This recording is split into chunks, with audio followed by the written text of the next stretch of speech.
的台北市立动物园热带雨林馆才拄啊开幕，水池无男无女，幸福袂少，伊却拢真介意。不过其实这水池真妖怪，除了逐工固定食物件以外，也佫会甲伊休困所在种的物件拢食了了，所以呢，嘛互人叫做是天然的除草机。而甲水池带做伙蜘蛛狗哦，是介意揢着这树啊顶头这幼叶啊，意思着因住的环境嘛是拢是酷溜溜哦。为着要互这一灾会当又佫发出来，保育人员只好将这水池甲蜘蛛狗暂时搬出，刷到另外一边的人工岛来饲。水池食草的模样实在是真古锥。除了逐工保育员提供的食物，伊嘛常常亲像安尼找食的物件替家己加菜。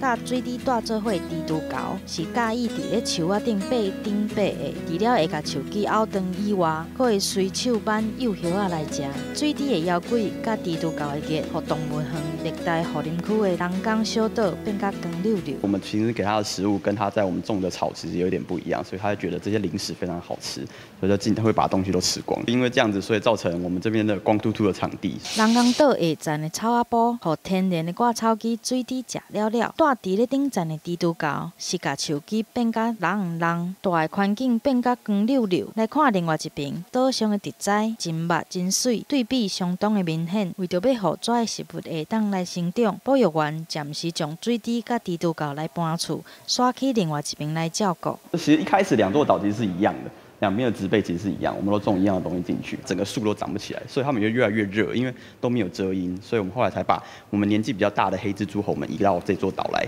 然后让年轻的就去隔壁的岛。动物园今年打来的新朋友，才来短半年，土红讲是食物的破坏王，互保育员是感觉又搁好气又搁好笑。